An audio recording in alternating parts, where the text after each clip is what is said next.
हर माँ चाहती है मेरा बच्चा सुंदर हो, इंटेलिजेंट हो, एक्टिव हो, स्मार्ट हो, दूसरे लोगों से अलग हो, जो स्कूल में एकेडमिकली अच्छा परफॉर्म करे, उसकी लर्निंग एबिलिटी फास्ट हो। तो ऐसा प्रेगनेंसी में हम लोग क्या खाना चाहिए जिसकी वजह से मेरा बच्चा आज भी स्मार्ट हो और आगे चल के भी लेटर इन लाइफ भी स्मार्ट होना चाहिए। तो क्या उसके लिए हम लोग अभी से कुछ कर सकते हैं क्या? तो उसका जवाब है यस। तो आज हम लोग इस वीडियो में माँ को प्रेगनेंसी के दौरान क्या-क्या चीज़ खानी चाहिए, जिसकी वजह से बच्चे का आईक्यू बढ़ने का चांस रहता है, उसके बारे में बात करेंगे। Hello, I am doctor Sunita Lodhaya, fertility and reproductive specialist and practising gynaecologist since last 25 years. हर माँ चाहती है मेरा बच्चा स्मार्ट हो, इंटेलिजेंट हो, उसकी लर्निंग एबिलिटी फास्ट हो, मेमोरी, कंसंट्रेशन अच्छा होना चाहिए। लोगों से कंपेयर किया तो उसका आईक्यू नॉट ओनली इंटेलिजेंस का आईक्यू बट इमोशनल आईक्यू भी अच्छा होना चाहिए। तो उसके लिए हम लोग क्या खाना चाहिए? तो सबसे पहली बात, first important is omega 3 fatty acids. It is a type of DHA जो बच्चे की ब्रेन डेवलपमेंट के लिए और रेटिना की डेवलपमेंट के लिए इम्पॉर्टेंट होता है। इसकी वजह से माँ का प्रीटर्म डिलीवरी होने का चांस कम होता है, पोस्टपार्टम डिप्रेशन का चांस कम होता है, बच्चे का हेल्दी वेट गेन होता है और उसकी कॉग्निटिव एबिलिटी, बच्चे की लर्निंग एबिलिटी फास्ट हो सकती है। तो ये डीएचए बहुत ही इम्पोर्टेंट चीज़ है। इसका recommended dose per day is 200 mg। ये अगर नॉन वेजिटेरियन अगर है तो उनको यूजुअली ये फ़िश में मिल जाता है, लेकिन अगर वेजिटेरियन है तो फिर आपको जैसे कि chia seeds, flax seeds, walnut, इसके अंदर ये मिल सकता है। It is loaded with omega 3 fatty acids. फिर ये कब खाना चाहिए? Ideally speaking as soon as possible. अगर कोई लेडी प्रेगनेंसी के लिए ट्राई कर रही है तो 3 मंथ्स बिफोर द कंसेप्शन, मतलब प्रेगनेंसी के 3 मंथ्स पहले से ही खाए तो बेटर, और थ्रू आउट द प्रेगनेंसी उनको कंटिन्यू करना चाहिए। Second food is nuts and seeds. इसके अंदर आता है आलमंड, कैशू, वॉलनट, फिर pumpkin seeds, chia seeds, flax seeds. These are loaded with healthy fat, fibre, zinc, magnesium, vitamins and minerals, vitamin E and omega 3 fatty acids. इसको आप सोक करके भी खा सकते हो या विदाउट सोक भी, बट सोक खाया वाला बेटर। कितना खाना चाहिए? एक एक मुट्ठी भरी हुई, मतलब approximately 10 to 20 grams per day is a recommended dose of nuts and seeds. ये बच्चा की ब्रेन फंक्शन के लिए, मेमोरी, कंसंट्रेशन के लिए बहुत ही अच्छा होता है। थर्ड चीज़ इज जैसे ग्रीन लीफी वेजिटेबल्स। इसके अंदर जैसा पालक, मेथी, हरी सब्जियां जो भी अवेलेबल है लोकल, और हरा धनिया, लाल भाजी बोलते हैं, जो भी आपके लोकली अवेलेबल हर अलग अलग एरिया की अलग अलग जो सब्जियां हैं, ग्रीन लीफी वेजिटेबल्स सब आती है। इसके अंदर ज़्यादा आयरन, फोलिक एसिड और हेल्दी फाइबर रहता है, तो उसकी वजह से बेबी के डेवलपमेंट के लिए बहुत ही अच्छा होता है। अभी ये कैसा खाना चाहिए? एटलीस्ट रोज के खाने में एक मील में ग्रीन लीफी वेजिटेबल की सब्जी एटलीस्ट होनी चाहिए। ये जस्ट स्टीम्ड होनी चाहिए, उसको ओवर कुक नहीं करना चाहिए। ये ग्रीन वेजिटेबल आप जैसे दाल के साथ मिक्स करके, जैसे दाल पालक ऐसा खा सकते हो, नहीं तो आटे में मिक्स करके उसको मेथी पराठा ऐसा ये टाइप बना सकते हो, नहीं तो सब्जी, प्योरली सब्जी बना सकते हैं जैसे पालक पनीर वगैरह, नहीं तो सूप के रूप में भी आप खा सकते हो। लेकिन ग्रीन लीफी वेजिटेबल खाना बहुत ही प्रेगनेंसी में अच्छा होता है। इसके अंदर फोलिक एसिड रहता है। फोलिक एसिड की वजह से बच्चा को neural tube defect, cleft lip और बहुत सारे अनोमली होने का चांस कम हो जाता है। और ग्रीन लीफी वेजिटेबल में आयरन रहता है। आयरन अपनी बॉडी में ऑक्सीजन डिलीवरी के लिए बहुत ही इम्पोर्टेंट रहता है।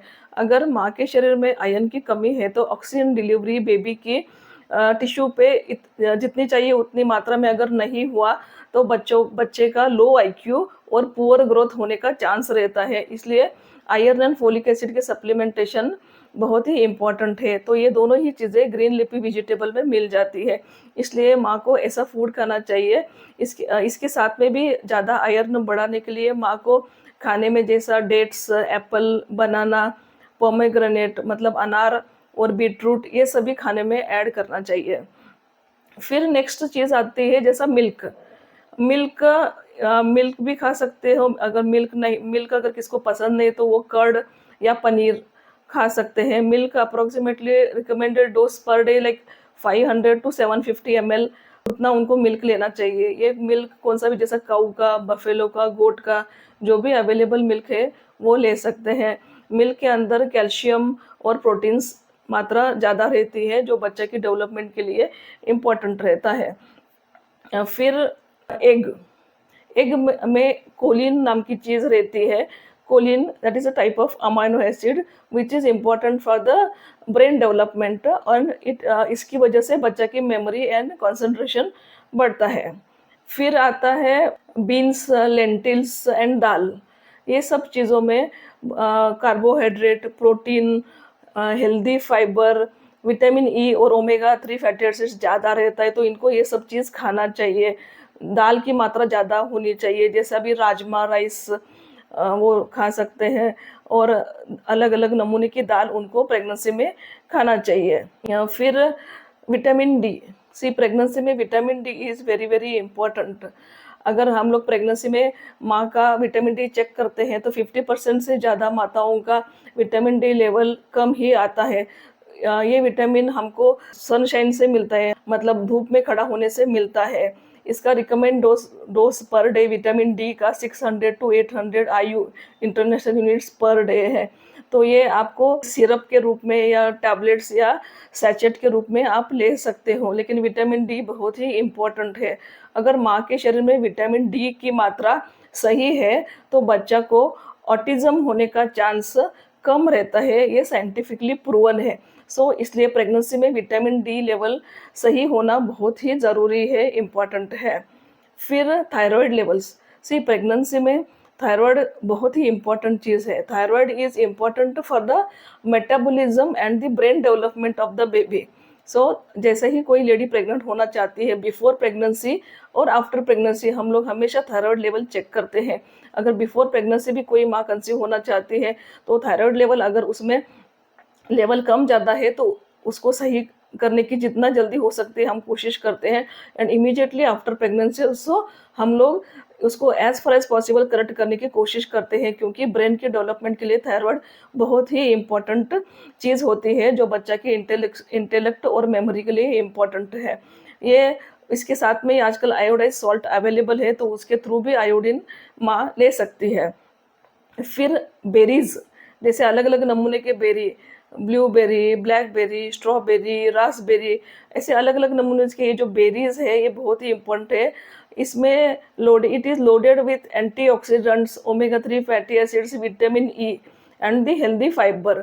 तो ये बहुत ही अच्छा चीज़ होता है। ये खाने की वजह से आगे चल के बच्चा को अल्जाइमर्स डिसीज़ या डिमेंशिया होने का चांस कम होता है।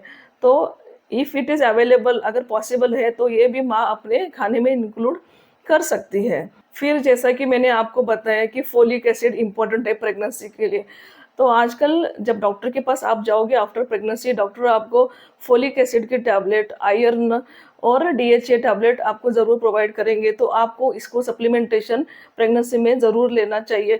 जैसा कि मैंने आपको बताया कि फोलिक एसिड की वजह से बच्चा को न्यूरल ट्यूब डिफेक्ट और दूसरे एनोमली होने का चांस कम हो जाता है। तो ये सप्लीमेंटेशन जो डॉक्टर आपको करेंगे प्रेगनेंसी में, इसके साथ में विटामिन डी सप्लीमेंटेशन अगर लगा तो थायराइड जो भी देते हैं तो आपको ज़रूर लेना चाहिए।